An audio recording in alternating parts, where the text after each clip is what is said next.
Love जिहाद कर कौन रहा है? ये कौन इसको बढ़ावा दे रहा है? कौन इसके पीछे है जो लव जिहाद? क्योंकि हम देख रहे हैं भोपाल में, इंदौर में लगातार मामले सामने आ रहे हैं, चिंता होती है। देखिए विवेक जी, हमें मानसिकता पे जाना पड़ेगा।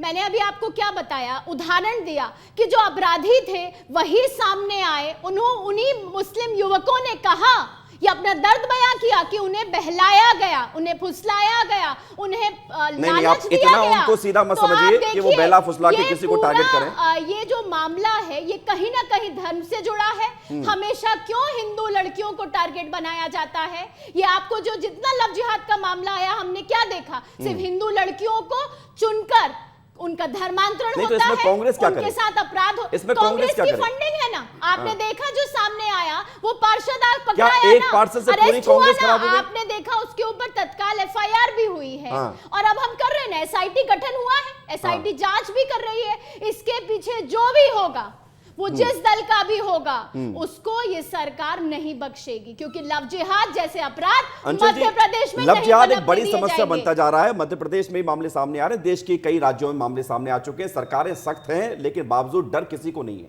जो ये करते उन्हें डर क्यों नहीं है? विवेक, एक तो सबसे बड़ी चीज ये है, आप देखिए कई बार सरकारें बहुत बेहतर काम करती हैं, लेकिन अपराधी की कोई जात नहीं होती है। वो हिंदू है, मुस्लिम है, किसी भी जाति का है, ऐसा नहीं होता। अपराधी अपराधी होता है, वो अपने दिमाग से और अपने कामों से ही अपराध करता है। अभी देखिए इसका आड़ किस तरीके से लिया जा रहा।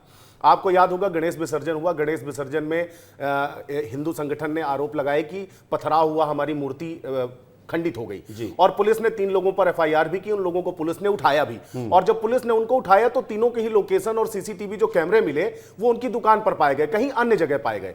तो कई बार होता यह है कि पुलिस की कार्यवाही, प्रशासन की कार्यवाही का लोग गलत दुरुपयोग भी करते हैं, और अपनी पुरानी रंजिश भुनाने के लिए उन्होंने उन पर एफआईआर करवा दी, उनके नाम लिए कि इनने मूर्ति पर पत्थर बरसाए हैं। तो इन सब चीजों से भी समाज को बचना होगा।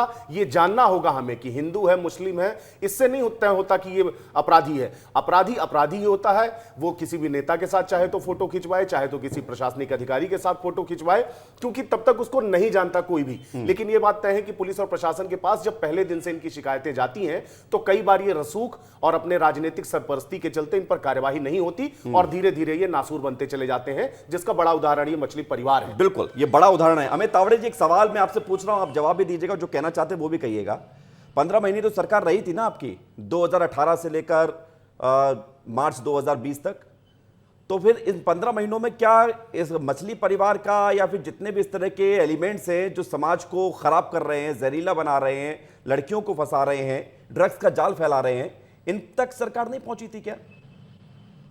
देखिए, पहली बात तो यह है कि कोई भी सरकार को काम करने के लिए मिलता है 5 साल, और यदि आप 15 महीने का हमारा कार्यकाल देखेंगे तो एनसीआरबी के जो आंकड़े आप उठाकर देखेंगे तो आपको समझ में आ जाएगा कि कमलनाथ जी और गृह मंत्री बाला बच्चन जी के समय में कानून की क्या परिस्थितियां थी। दूसरी बात, मेरा सवाल यह है, क्या ऐसा कर दिया था कांग्रेस ने 15 महीने के? जो उदाहरण था, यहाँ पे भारतीय जनता पार्टी की हमारी बहन बैठी हुई है, मैं ये पूछना चाहूंगा कि उस मंत्री का घर पे कब बुलडोजर चलेगा जो अपराधी को छाता पकड़ के खड़े हुए थे, अपनी बुलेट में बिठाकर? नहीं, वो तो मैं सवाल पूछ ही रहा हूं, उसका जवाब दे देंगे, लेकिन मैं जो पूछ रहा हूं आपको बताइए। आपने भी बाला बच्चन जी का जिक्र किया। बाला बच्चन जी उस समय कमलनाथ सरकार में गृह मंत्री थे।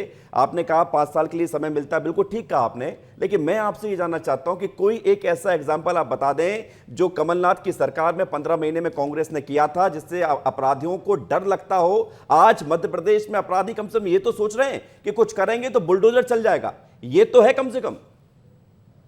देखिए, कमलनाथ जी के समय में और बाला बच्चन जी के समय में हमारी जो अल्प समय की सरकार थी, जो कि पिछले रास्ते से खरीद फरोख्त करके जो सरकार को गिरा दिया गया था, क्या बताया जाए अमित तावड़ी जी? अब फिर दोबारा जाना पड़ेगा, पूरी चर्चा इसी में खत्म हो जाएगी।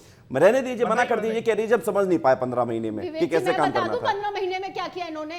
नहीं, आप पर आरोप ये भी है कि पहले इनका भी बता दें, वो आप बता देना, आप बता देना।